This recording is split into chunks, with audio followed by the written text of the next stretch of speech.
No início do século XX, Juazeiro era para muitos observadores um centro de fanatismo religioso e para outros, o lugar onde morava um líder espiritual. A localidade crescia e se tornava uma grande força econômica e política do Vale do Cariri. A corrente migratória para Juazeiro se acentuou muito. E a partir desses anos, então, do final do século passado, Juazeiro começou a ganhar um contingente populacional muito grande.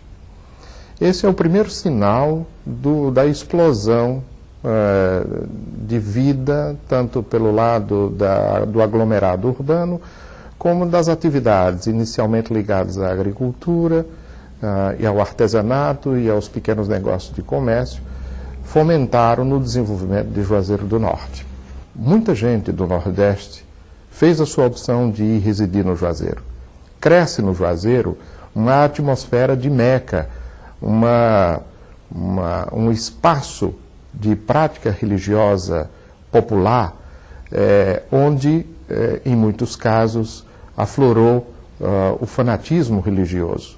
Juazeiro, então, cresce nesse clima, com a presença do Padre Cícero, já se firmando cada vez mais como um líder daquela gente, de modo a garantir, inclusive, que a sua vida política estava começando a partir daí, fato que floresceria muito quando da luta pela emancipação política.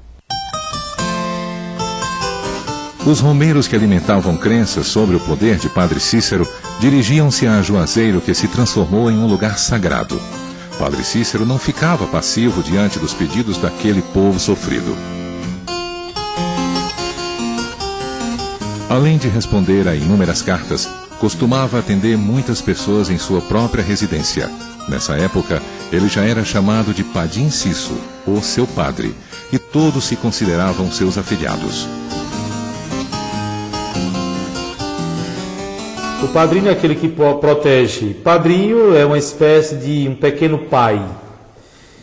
E é normal os romeiros e as romeiras o chamarem de meu padrinho Cícero. Padre Cícero é um dos grandes fenômenos religiosos e históricos de toda a história do Ceará e eu diria mesmo do Nordeste, né? Padre Cícero inaugura um movimento religioso popular que termina dando certo e se transformando num grande ensaio de Brasil. Uma sociedade diferenciada da sociedade global, né? Marcada pela cultura popular e, ao mesmo tempo, em busca de uma utopia, da construção de uma utopia de igualdade, de justiça. Juazeiro é um território mítico e um território da transformação. A prosperidade econômica de Juazeiro foi responsável pela campanha da autonomia municipal. Em julho de 1911, a Assembleia Estadual do Ceará votou a Lei 1028, que dava autonomia municipal a Juazeiro. Cícero Romão Batista fez de Juazeiro, que era um pequeno povoado dependente do Crato, um município autônomo, que celeremente tornou-se um dos mais prósperos e populosos do estado. Como bem o disse o escritor Afonso de Carvalho, toda a vida do Padre Cícero é um apostolado, em cujo desempenho não fez senão espalhar a semente do bem e dos campos. Mas foi necessário também a presença do jornalista vindo de Crato, Padre Alencar Peixoto, que aqui fundou o jornal O Rebate, que terminou sendo o grande porta-voz das reivindicações de Juazeiro. O jornal O Rebate teve a redação do Padre Alencar Peixoto, do Dr. Floro Bartolomeu da Costa, do professor José Marroco. Essas pessoas todas escreviam bastante para esse jornal, incentivando a população juazeirense para fazer a sua independência do jugo cratense. E o movimento terminou com um êxito absoluto, culminando com a independência política de Juazeiro no ano de 1911, no dia 22 de julho de 1911, quando foi assinado o decreto de independência política de Juazeiro do Norte.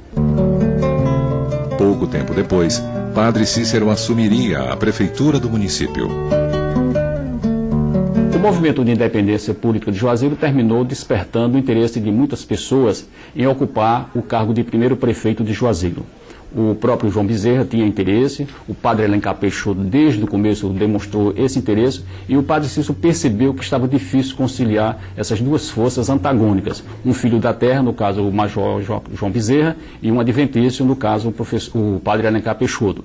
Então o padre Cícero terminou interferindo e pediu pessoalmente ao governador do estado que fizesse a sua indicação como primeiro prefeito de Juazeiro, como forma de apaziguar os ânimos e fazer com que a cidade tivesse o desenvolvimento que ele sempre havia planejado. Era uma pessoa muito dedicada à pastoral em Juazeiro, uma pessoa que já estava dando seus passos políticos e ele achava que a única forma de conciliar todos os interesses juazeirenses era realmente com a sua presença na Prefeitura Municipal de Juazeiro. E foi o que realmente aconteceu. O padre Cícero terminou sendo indicado como primeiro prefeito de Juazeiro, tomando posse no dia 4 de outubro de 1911. Dessa maneira, padre Cícero assume a Prefeitura de Juazeiro e, quando em outubro o município é instalado, ele dá uma demonstração inequívoca dessa sua grande liderança. Reúne no Juazeiro todos os chefes políticos do Cariri e ali é selado um grande pacto. Esse pacto, chamado Pacto dos Coronéis, passou à história como um dos capítulos mais importantes da velha República, através do qual, sobretudo para Juazeiro, ficou patente o prestígio do padre Cícero nessa sua nova fase de atuação pelos interesses do Juazeiro. Nos anos seguintes, padre Cícero transforma-se em um dos chefes políticos mais importantes da história do Nordeste brasileiro. Seu movimento, antes religioso, passa a ser mais político. As ambições permitiram que eu, atendendo ao desejo do povo, assumisse oficialmente a direção política daqui para evitar embaraços na marcha dos negócios políticos. Aos poucos, então, ascende sobre a figura do padre Cícero um floro prepotente, um floro rancoroso, um floro truculento, um homem cuja crônica histórica está hoje repleta de atos violentos e de arbitrariedades. O padre Cícero, sobretudo porque, nesse primeiro momento, as relações externas do Floro com a velha República ensejavam a oportunidade de que, através dessa via, as ordens religiosas do padre Cícero fossem restabelecidas, o padre então acreditou que o Floro fosse essa pessoa capaz e deu então plenos poderes, e muita coisa foi arbitrária e foi excessiva na condução dos interesses do Juazeiro. Além de prefeito, padre Cícero também ocupou a vice-presidência do estado do Ceará. Sobre sua participação na Revolução de 1914, ele afirmou que a chefia do movimento coube ao seu amigo, Dr. Floro Bartolomeu da Costa. A Revolução de 1914, que culminou com a deposição do presidente Franco Rabelo, na realidade ela começou a ser gestada na capital federal, no Rio de Janeiro. O Dr. Floro Bartolomeu da Costa foi convidado para chefiar esse movimento, mas ele precisou usar o nome do padre Cícero para conseguir o apoio das pessoas para ingressar nas fileiras, e esse povo passou a ser chamado de os jagunços do Juazeiro. Essas pessoas vinham das fazendas dos coronéis da região, foram convocadas pelo Dr. Floro Bartolomeu para defender o Juazeiro e o padre Cícero, e foi assim que essas tropas conseguiram um resultado vitorioso, massacrando as tropas que vieram de Fortaleza. Com a vitória da Revolução, padre Cícero reassumiu o cargo de prefeito e seu prestígio cresceu. E aí, a partir daí, consolidou a sua força política, não só no município de Juazeiro, mas por toda a região do Cariri. O padre Cícero, juntamente com o Dr. Floro Bartolomeu da Costa, passaram a ditar as normas da política, de um modo geral, a política interiorana. Era muito comum a presença de candidatos a presidente do Estado comparecer a Juazeiro para pedir o apoio formal do padre Cícero, porque ele realmente representava uma força política muito forte. É por esta razão que muita gente tributa ao Padre Cícero o cognome de coronel, dando a entender que o Padre Cícero era um coronel político. Na realidade, o Padre Cícero não chegou a ser propriamente um coronel. Ele tinha realmente, sob o seu comando, muitas pessoas que, se ele pedisse para votar em qualquer que fosse o candidato, essas pessoas atendiam.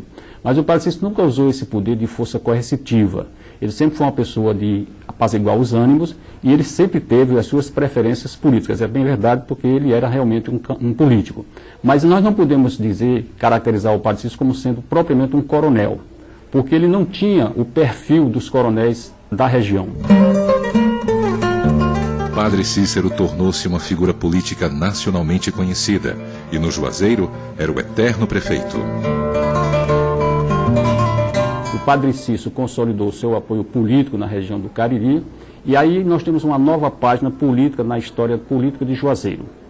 Houve realmente um grande pulo, o Padre Cícero passou a ser uma pessoa bastante ouvida nas questões políticas do Cariri e nós podemos dizer que nasceu aí também um novo Cariri. Essas forças políticas do Cariri, a gente pode inclusive constatar que no passado toda a questão política do Ceará passava obrigatoriamente pelo Cariri, porque o Cariri representava realmente uma força política muito grande.